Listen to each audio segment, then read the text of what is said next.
ಬಗ್ಗೆ ಹೋರಾಟ ಮಾಡಿ ಪ್ರತಿಭಟನೆ ಮಾಡಿದ್ರಿ, ಮೀಟಿಂಗ್ ಏನಾರ ಪಾಸಿಟಿವ್ ಆಗಿದೆಯಾ ಹೇಗೆ?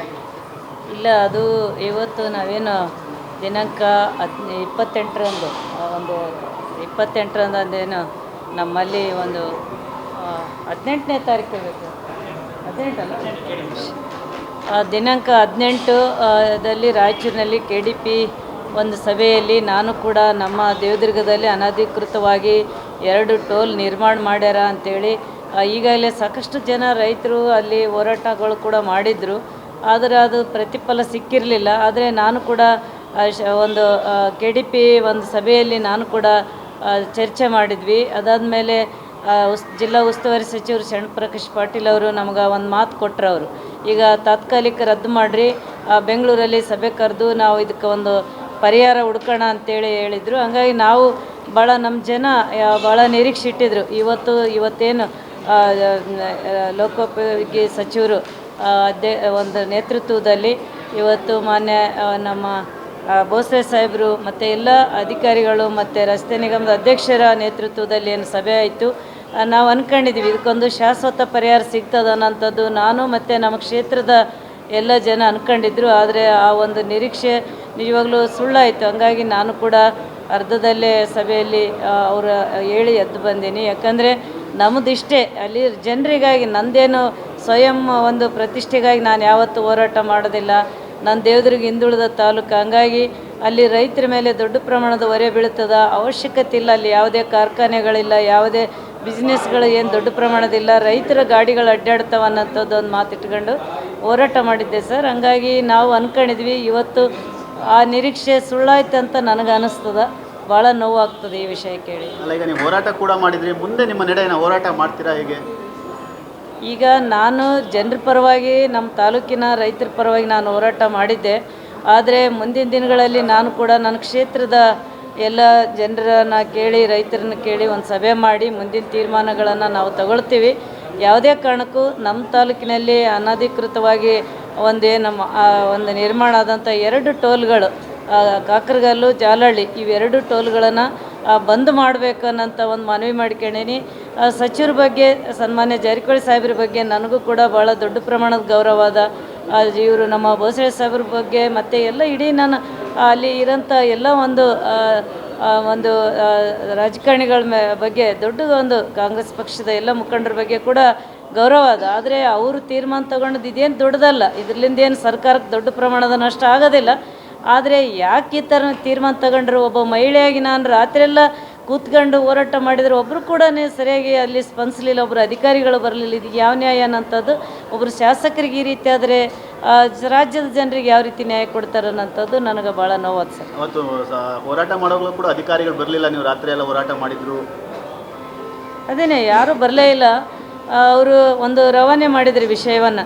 ಅದು ಒಂದಿನ ಬೆಳ್ತನಕ ರಸ್ತೆ ಮಧ್ಯೆಯಲ್ಲಿ ನಾನು ಮಲಗಿ ಅಲ್ಲೇ ನಾನು ಕೂತ್ಕೊಂಡು ಹೋರಾಟ ಮಾಡಿದ ಮೇಲೆ ಮರುದಿನ ಕೂಡ ಸಾಯಂಕಾಲ 7 ಗಂಟೆವರೆಗೆ ಕೂಡ ಯಾವುದೇ ನಮಗೆ ವಿಷಯ ಬರಲಿಲ್ಲ. ಅದಾದಮೇಲೆ ಇಲ್ಲ, ನಿಮ್ಗೆ ಮೀಟಿಂಗ್ ಕರೆದಿವಿ, ಬೆಂಗಳೂರಲ್ಲಿ ಒಂದು ಸಭೆ ಮಾಡಿ ತೀರ್ಮಾನ ಮಾಡೋಣ, ಇದು ನೀವು ಹೋರಾಟ ಕೈ ಬಿಡಬೇಕು ಅನ್ನೋಂಥದ್ದು ಸಚಿವ್ರ ಕಡೆಯಿಂದ ಒಂದು ಮಾಹಿತಿ ಮತ್ತು MD ಅವ್ರ ಕಡೆಯಿಂದ ಒಂದು ಮಾಹಿತಿ ವಿಷಯ ಬಂದ ಮೇಲೆ ನಾವು ಬಿಟ್ಟಿದ್ವಿ.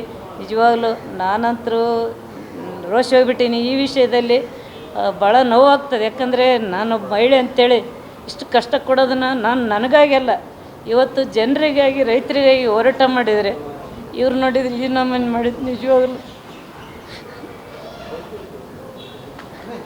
ಅಷ್ಟು ಸಮಸ್ಯೆ ಆಗಿದೆ ಅಂತ ಕಣ್ಣೀರು ಹಾಕುವಷ್ಟು ಇಲ್ಲ ಸರ್. ನಿಜವಾಗ್ಲೂ ನನ್ನ ಸ್ವಂತ ದುಡ್ಡು ಕೊಟ್ಟು ನನಗೇನು ನಿರೀಕ್ಷೆ ಮಾಡಲಾರ್ದೇನೆ ನಾನೊಬ್ಬ ಬಡವಳು, ನಾವು ಕೂಡ ಕೂಲಿ ಮಾಡೋರು, ಆ ಕೂಲಿ ಮಾಡೋರ ಕಷ್ಟ ಏನಂತ ನನಗೆ ಗೊತ್ತದ.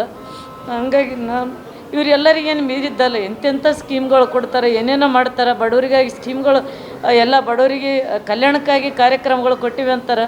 ದೇವದುರ್ಗದಲ್ಲಿ ಸಾಮಾನ್ಯ ಒಂದು 2 ಟೋಲ್ ತೆಗಿಯೋಕ್ಕೆ ಇವ್ರಿಗೆ ಆಗ್ತಾ ಇಲ್ಲ ಅಂದರೆ ಇವ್ರು ಏನು ನ್ಯಾಯ ಕೊಡ್ತಾರೆ ಅನ್ನೋಂಥದ್ದು ನಾನು ಭಾಳ ನೋವು. ಮಹಿಳಾ ಶಾಸಕಿ ಹೇಗೆ? ಇಲ್ಲ, ಅದಕ್ಕೆ ನಾನು ಮಹಿಳಾ ಶಾಸಕಿ ಅಂದರೆ ನನಗೇನು ಯಾವುದು, ನಾನು ಅವ್ರು ಈ ಥರ ತಿಳ್ಕೊಂಡಿರ್ಬೋದು ನಾವೇನು ಮಾಡಿದರೆ ನಡೀತದೆ ಅಂತೇಳಿ. ಆದರೆ ನಾನು ಯಾವುದೇ ಕಾರಣಕ್ಕೂ ನಾನು ಕ್ಷೇತ್ರದ ಜನರನ್ನ ನಾನು ಕೇಳ್ತೀನಿ. ನಮ್ಮ ಪಕ್ಷದ ಮುಖಂಡರನ್ನೆಲ್ಲ ಕೇಳಿ ವಿಧಾನಸೌಧದಲ್ಲಿ ನಾನು ಕೂಡ ಸೆಷನ್ನಲ್ಲಿ ನಾನು ಉಪವಾಸ ಸತ್ಯಾಗ್ರಹ ಮಾಡೋಂಥ ತೀರ್ಮಾನನ ನಾನು ಈಗಾಗಲೇ ಮಾಡೀನಿ. ಇವರೇನಾದರೂ ಎಚ್ಚೆತ್ಕೊಂಡು ನನ್ನ ಕ್ಷೇತ್ರದ ಜನರಿಗಾಗಿ ಕೈ ಮುಗಿದೀನಿ ನಾನು. ಏನು ನನ್ನ ಪ್ರತಿಷ್ಠೆ ಅಂತ ತೊಗೋಬೇಡ್ರಿ ಸರ್. ನಾನು ಜೆ ಡಿ ಎಸ್ ಇರ್ಬೋದು, ಆದರೆ ನನ್ನ ಜನರಿಗಾಗಿ ಅಲ್ಲೇನು ಬರೀ ಜೆ ಡಿ ಎಸ್ನವ್ರು ಅಡ್ಡಾಡೋದಿಲ್ಲ, ಕಾಂಗ್ರೆಸ್ನವರು, ಬಿ ಜೆ ಪಿಯವರು ಎಲ್ಲರೂ ಅಡ್ಡಾಡ್ತಾರೆ, ವಿಶೇಷವಾಗಿ ರೈತರು ಅಡ್ಡಾಡ್ತಾರೆ. ಒಂದು ವೇಳೆ ಟೋಲ್ ತೆಗಿಯೋಕ್ಕಾಗಿಲ್ಲ ಅಂದರೂ ಕೂಡ ಅಲ್ಲಿ ನಮ್ಮ ರೈತರಿಗೇನು ಎಲ್ಲ ಬೋರ್ಡೇನು ರೈತರು ಯೂಸ್ ಮಾಡೋಂಥ ಗಾಡಿಗಳನ್ನು ಫ್ರೀಯಾಗಿ ಬಿಡ್ರಿ. ನನ್ನ ತಾಲೂಕದ ಒಂದು ರೈತರ ಗಾಡಿಗಳನ್ನು ಬಿಟ್ಟು ಬೇರೆ ನೀವು ಹೊರಗಡ್ಲಿಂದ ಔಟ್ ಆಫ್ ಸ್ಟೇಟ್ಲಿಂದ ಬರ್ತಾವಂತೇಳಿದ್ರಲ್ಲ, ಆ ಗಾಡಿಗಳಿಗೆ ತೊಗೊಳ್ರಿ ಅಂತ ಕೇಳಿದ್ರು ಕೂಡ ಮನವಿ ಮಾಡ್ಕೊಂಡು ನಾನು. ಆದರೆ ಅವರು ಇದನ್ನು ಯಾವ ರೀತಿ ತಗೊಂತಾರೋ ನನಗೆ ಗೊತ್ತಿಲ್ಲ ಸರ್. ನಾನು ಕೂಡ ನಿನ್ನೆ ರಾತ್ರಿಯೆಲ್ಲ ನಾನು ರಸ್ತೆ ಮಧ್ಯದಲ್ಲಿ ನಾನು ಗಾಡಿಗೆ ಬಂದೀನಿ ನಾನು. ಆದರೆ ನಾನು ನಿದ್ದೆ ಸಹ ಬಂದಿಲ್ಲ. ಇವತ್ತೇನಾದರೂ ತೀರ್ಮಾನ ಆಗ್ತದ, ನನ್ನ ಜನರಿಗೆ, ನನ್ನ ತಾಲೂಕಿಗೆ ಒಳ್ಳೆ ನ್ಯೂಸ್ ಕೊಡ್ಬೋದು ಸರ್ಕಾರ, ಸಚಿವರು ಅಂತ ಅಂದ್ಕೊಂಡಿದ್ದೆ. ನನಗಿನ್ನೂ ಗೊಂದಲ ಅನ್ಸಕ್ಕೈತದ. ಅವ್ರು ಏನು ತೀರ್ಮಾನ ತಗೊಂತಾರೆ ಗೊತ್ತಿಲ್ಲ. ಸ್ಪಷ್ಟವಾಗಿ ಅರ್ಥ ಆಗ್ತದ. ಅವರು ನನಗೆ ರೂಲ್ಸ್ ಕಾನೂನು ಹೇಳ್ಕೊಂತ ಕುಂತ್ರೆ ನಮ್ಮ ಜನರು ಅದನ್ನು ಪ್ರತಿಯೊಬ್ಬರು ಈಗ, ಯಾಕಂದರೆ ಈಗಾಗಲೇ ರಸ್ತೆ ನಿರ್ಮಾಣ ಮಾಡ್ಯಾರ, ಈಗಾಗಲೇ ಸಾಕಷ್ಟು ತೆಗ್ಗುಗಳು ಬಿದ್ದ, 1 ವರ್ಷ ಕೂಡ ಆಗಿಲ್ಲ. ಅದ್ರ ಮೇಲೆ ಏನು ಕ್ರಮ ತಗೊಂಡ್ರೆ ಗೊತ್ತಿಲ್ಲ ಇವರಿಗೆ. ಆದ್ರೂ ಈ ವಿಷಯ ಬಂದಾಗ, ಟೋಲ್ ಕಟ್ಟ ವಿಷಯ ಬಂದಾಗ ಜನರನ್ನ ನೀವು ತಪ್ಪುದಾರಿಗೆ ಒಂದು ಕತ್ತಲದಲ್ಲಿ ಇಡೋದು ಮಾಡಬೇಡ್ರಿ ಅಂತ ಕೇಳ್ತೀನಿ. ನಾನು ಹೇಳ್ತೀನಿ ಬೇಕಾದ್ರೆ ಅದು ಟೋಲಿನ ವಿಷಯ ಅದೇನದು ರಸ್ತೆ ಅದು ನೋಡಪ್ಪ, ಅದು ಕೊಡ್ರಿ. ಈಗ ಸುಮಾರು ಕಡೆ ಗುಂಡಿ ಬಿದ್ದವು, 1 ವರ್ಷ ಸಹ ಆಗಿಲ್ಲ. ಯಾರು ಕಾಂಟ್ರಾಕ್ಟ್ರ್, ಅವ್ರ ಮೇಲೆ ಏನು ಕ್ರಮ ತಗೊಂಡಾರ ಅನ್ನೋದು ಗೊತ್ತಿಲ್ಲ. ಮತ್ತು ಈಗಾಗಲೇ ಈಗ ನೋಡ್ರಿ, KCPದವರಿಂದ ಏನು ನಿರ್ಮಾಣ ಆಗ್ಯದ ಕಲ್ಮಾಲ ಟು ತಿಂತೇಣಿ ಬ್ರಿಡ್ಜು, ಅದಾದಮೇಲೆ ಅದಕ್ಕಿಂತ ಮುಂಚೆ KRDCL ಅವ್ರಿಗೆ ಆಗ್ಯದ. ಅವ್ರು ಹ್ಯಾಂಡ್ ಓವರ್ ಮಾಡ್ಯಾರ ಇಲ್ಲ. ಈಗಾಗಲೇ ಡ್ರೈನ್ಗಳು ಮಾಡಿಲ್ಲ, ಅಲ್ಲಿ ನೀರು ನಿಂದಿರ್ತಾವೆ, ಸರಿಯಾಗಿ ರಸ್ತೆ ನಿರ್ಮಾಣ ಆಗಿಲ್ಲ. ಅಲ್ಲೆಲ್ಲ ಹಾಸ್ಟೆಲ್ಗಳು ಮತ್ತು ಸ್ಕೂಲ್ಗಳಲ್ಲಿ ಒಂದು ಯಾವುದೇ ಬಸ್ ಸ್ಟ್ಯಾಂಡ್ಗಳ ನಿರ್ಮಾಣ ಮಾಡಿಲ್ಲ. ಅವ್ರು ರೂಲ್ಸ್ ಪಾಲಿಸ್ಯಾರ, ಅವ್ರು ಇವತ್ತಿಗೂ ಯಾವುದೇ ರೂಲ್ಸ್ ಪಾಲಿಸಿಲ್ಲ. ಆದರೆ ನಮಗೆ ನೋಡಿದರೆ ಟೋಲ್ ಕಟ್ಟ ವಿಚಾರದಲ್ಲಿ ಎಲ್ಲ ಒಗ್ಗಟ್ಟಾಗಿ ರೂಲ್ಸ್ ಹೇಳಿದರೆ, ನಾನೊಬ್ಬ ಮಹಿಳೆಯಾಗಿ ನಾನು ಏನು ಮಾಡಲೇನಂತದನ್ನು ನಾನು ನ್ಯಾಯ ಕೇಳ್ತೀನಿ. ನಿಜವಾಗ್ಲೂ ಈ ಹೋರಾಟ ನಾನು ಇಲ್ಲಿ ಕೈ ಬಿಡೋದಿಲ್ಲ. ಇದು ನಿರಂತರವಾಗಿ ಹೋರಾಟ ಮಾಡ್ತೀನಿ. ನ್ಯಾಯ ಸಿಗ್ತದೆ ಬಿಡ್ತದೆ ಗೊತ್ತಿಲ್ಲ. ಆದರೆ ನಾನು ದೇವ್ರ ಜನರಿಗಾಗಿ ನನ್ನ ಅದೇ ಥರ ನೋಡ್ಯಾರ. ಯಾರು ನನ್ನ ಯಾವುದೇ ನಿರೀಕ್ಷೆ ಮಾಡ್ದೇನೆ ನನ್ನ ನಂಬಿ ಓಟ್ ಹಾಕ್ಯಾರ. ನನ್ನ ಮೇಲಿರೋಂಥ ಸೇಡಿಗೆ ಇವತ್ತು ಕ್ಷೇತ್ರದ ಮೇಲೆ ಇವತ್ತು ಜನರಿಗೆ ತಿರ್ಸಿಗಳದ್ದು ನೋಡಿದರೆ ನೋವಾಗ ಆಗ್ತದೆ ಸರ್. ನಾನು ಯಾರಿಗೆ ಗೊತ್ತು ಸರ್, ಕಾಣದ ಕೈಗಳು ಇರ್ಬೋದು. ನನಗೆ ನೋಡಿದರೆ ಇಲ್ಲೆಲ್ಲ ಸಚಿವರ ಬಗ್ಗೆ ನನಗೂ ಗೌರವ ಅದ, ಅವರು ಕೂಡ ನನಗೆ ಇಲ್ಲ ನಮ್ಮವ್ರಂತ ಅವರು ಅನ್ಕೊಂತಾರೆ. ಆದರೆ ಕಾರ್ಯರೂಪಕ್ಕೆ ಬರ್ತಿಲ್ಲ. ಯಾವುದು ನಾನು ಹೇಳಿದ ಪ್ರಕಾರ ಕೆಲಸಗಳಲ್ಲಿ ಆಗ್ತಾ ಇಲ್ಲ. ಅನುದಾನ ಕೂಡ ಸರಿಯಾಗಿ ಬರ್ತಾ ಇಲ್ಲ ಅಂತ ಅಂದಾಗ ನಮಗೇನು ಅನುದಾನ ಕೊಟ್ಟಿಲ್ಲ ಅಂದ್ರೆ ಚಿಂತೆ ಇಲ್ಲ. ಆದರೆ ನನ್ನ ಜನರಿಗೆ ಈ ಟೋಲು ವಸೂಲಿ ಮಾಡೋದು ತಪ್ಪಿಸ್ರಿ ಅಂತೇಳಿ ಅವ್ರಿಗೆ ಕೈ ಮುಗಿದು ಮತ್ತೊಮ್ಮೆ ನನ್ನ ಜನರ ಪರವಾಗಿ ನಾನು ಮನವಿ ಮಾಡಿದ್ದೀನಿ. ಇದು ರಸ್ತೆದ್ದು ಈ ಥರ ಗುಂಡಿಗಳು ಬಿದ್ದಾವೆ. ನಾವು ಬೇಕಾದ್ರೆ ನಿಮಗೆ ಕಳಿಸ್ತೀನಿ, ನೀವು ನೋಡಿರಿ. ಯಾರು ಅಧಿಕಾರಿಗಳು ಇದನ್ನು ಮಾಡಬೇಕಲ್ಲ. ಮೊನ್ನೆ ಯಾರೋ ಬಂದಿದ್ರಂತ, AC ಅವ್ರು ಬಂದಿದ್ರಂತ, ನನಗೆ ಗಮನಕ್ಕಿಲ್ಲ. ಅವ್ರು ಯಾರು ಒಂದಿದ್ರ ಮೇಲೆ ಬರೋದು. ನಾನೊಬ್ಬ ಶಾಸಕಳಲ್ಲಿ ನನಗೆ ಕೇಳಿಲ್ಲ.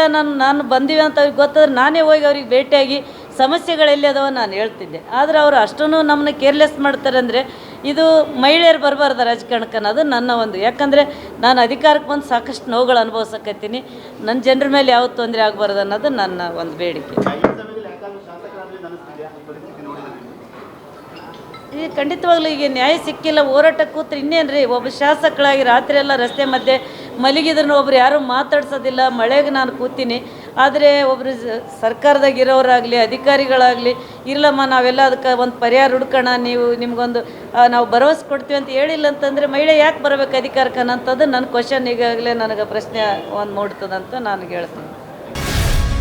ಗ್ಯಾರಂಟಿ ನ್ಯೂಸ್, ಸುದ್ದಿ ಖಚಿತ, ನ್ಯಾಯ ನಿಶ್ಚಿತ.